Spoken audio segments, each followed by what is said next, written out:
आजकाल सगळेच आपण हेल्थ कॉन्शियस झालेले आहोत। सकाळी जरी ब्रेकफास्ट केला तर तो ऑइल फ्री असावा, त्याच्यामध्ये जास्त फॅट नसावं असं आपल्याला वाटतं, जेणेकरून वजन वाढता कामा नये। तर असंच एक मस्त हलका फुलका आणि पटकन बनणाऱ्या एका नवीन ब्रेकफास्टची रेसिपी तुमच्यासाठी घेऊन आली आहे। खायला एकदम टेस्टी आणि वेट लॉससाठी एकदम फायदेशीर असा हा ब्रेकफास्ट आहे। तर चला पटकन रेसिपीला सुरुवात करूया। आतापर्यंत तुम्ही माझ्या चॅनलला सबस्क्राइब केलं नसेल तर नक्की सबस्क्राइब करा, बेल आयकॉनला दाबा, जेणेकरून माझ्या येणाऱ्या प्रत्येक नवीन व्हिडिओचे नोटिफिकेशन्स तुमच्यापर्यंत पोहोचत राहतील। तर चला पटकन रेसिपीला सुरुवात करूया। तर इथे बघू शकता मी भरपूर अशा भाज्या घेतलेल्या आहेत। कांदा घेतलेला आहे, एक टोमॅटो घेतलेला आहे, थोडीशी कोथिंबीर, 2 ते 3 हिरव्या मिरच्या आणि एक काकडी। सगळं साहित्य अगदी आपण बारीक बारीक आणि मस्त फाईन असं कापून घेऊया। पचायला हलका फुलका आणि ग्लुटन फ्री असा हा आजचा ब्रेकफास्ट आहे, जेणेकरून वेट लॉससाठी तुम्हाला हा ब्रेकफास्ट नक्की मदत करणार आहे। इथे मी कांदा अगदी बारीक बारीक कट करून घेतला आहे, कोथिंबीर कट करून घेतलेली आहे, 2 ते 3 हिरव्या मिरच्या कट करून घेतलेल्या आहेत। जर हिरवी मिरची तुम्हाला चालत नसेल तर लाल तिखटाचा वापर तुम्ही थोडा जास्त करू शकता। आता एक टोमॅटो मी घेतलेला होता, थोडा मला जास्त वाटला तर अर्धाच टोमॅटो मी कट केलेला आहे।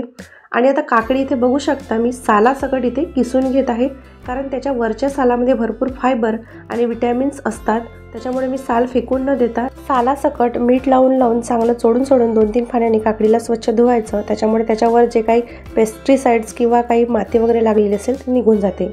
आता इथे एक बाउल घेतलेला आहे, बघू शकता बाउलमध्ये सगळं मी काकडीचा किस आपण चिरून ठेवलेल्या ज्या काही भाज्या होत्या त्या सगळ्या मी ॲड केलेल्या आहेत। अगदी झटपट बनणारा आणि ग्लुटन फ्री असा ब्रेकफास्ट आहे, त्याच्यासाठी मी एक मोठी वाटी भरून इथे ज्वारीचं पीठ घेतलेलं आहे। ज्वारीच्या पिठापासून आपण हा नाश्ता तयार करणार आहोत। ज्वारीचं पीठ हे ग्लुटन फ्री आहे आणि पचायला हलकं असं आहे। आता बाकी काही मसाले ॲड करूया। छोट्या चमच्याने अर्धा चमचा हळद पावडर घातलेला आहे, 1 चमचा भरून लाल तिखट घातलेला आहे, 1 चमचा भरून किंवा चवीनुसार आपल्याला याच्यामध्ये मीठ घालायचं आहे आणि साधारणतः 1 ते 2 चमचे आपल्याला पांढरे तीळ असे घालायचे आहेत। तिळाने खूप टेस्टी असा हा ब्रेकफास्ट बनवून तयार होतो। आलं आणि लसूण थोडंसं खलबत्त्यामध्ये जाडसर कुटून घेतलेलं आहे, ते 1 चमचा भरून घातलेलं आहे। आता सगळं साहित्य आणि हे पीठ व्यवस्थित पहिल्यांदा या भाज्यांमध्ये हाताने असं मिक्स करून घेऊया आणि त्याच्यानंतरच लागल तसं थोडं आपण याच्यामध्ये पाणी घालून याचं घट्टसर बॅटर आपण जसं थालीपीठसाठी किंवा डोस्यासाठी आपण बॅटर जसं तयार करतो तसं बॅटर आपल्याला हे तयार करायचं आहे।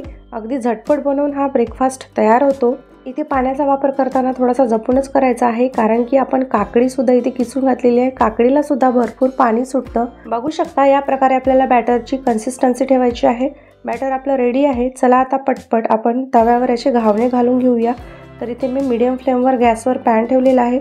अगदी थोड्याशा तेलाने पॅनला ग्रीस करून घेऊया, कारण आपण हेल्दी असा हा ब्रेकफास्ट बनवून तयार करणार आहोत आणि आपण तेलाचा वापर कमीत कमी या ठिकाणी करणार आहोत।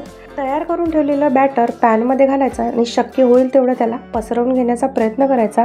आता मीडियम फ्लेमवरच आपल्याला हे त्याच्यावर झाकण ठेवून आपल्याला 2 मिनिटापर्यंत याला वाफवून घ्यायचं आहे आणि 2 मिनिटानंतर झाकण काढून घ्यायचं आणि आता याला आपण पलटून घेऊया दुसऱ्या साईडनी आणि दुसऱ्या साईडनी सुद्धा याला खमंग चांगलं भाजून घेऊया।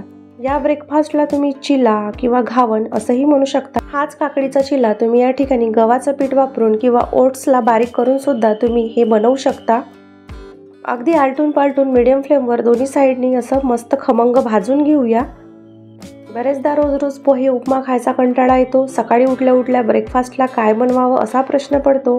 तर बऱ्याच अशा मी ब्रेकफास्टच्या रेसिपी माझ्या चॅनलवर अपलोड केलेल्या आहेत, ज्या इन्स्टंट तर आहेत परंतु हेल्दीसुद्धा आहेत, तर नक्की तुम्ही त्या ट्राय करू शकता। छान दोन्ही साईडनी खरपूस भाजला की हा चिला काढून घ्यायचा। तुम्ही याला असंही खाल्लं तरी खाण्यास खूप टेस्टी लागतो, किंवा मग तुम्ही याला एखाद्या हिरव्या चटणीसोबत सुद्धा सर्व करू शकता, दह्यासोबत सुद्धा अप्रतिम याची टेस्ट लागते। तुम्ही हा माझा व्हिडिओ महाराष्ट्रातल्या कुठल्या भागातून बघत आहात ते नक्की मला कमेंट करून सांगा। या चिल्यामध्ये आणखी तुम्ही बारीक चिरलेली शिमला मिरची, पत्तागोबी याचा देखील वापर करू शकता। बारीक चिरलेलं तुम्ही गाजरसुद्धा घालू शकता, आणखी याला हेल्दी आणि पौष्टिक तुम्ही बनवू शकता। तर आजची माझी रेसिपी तुम्हाला आवडली असल्यास रिक्वेस्ट आहे, प्लीज लाईक करा। पुन्हा भेटू एका नवीन रेसिपीसोबत।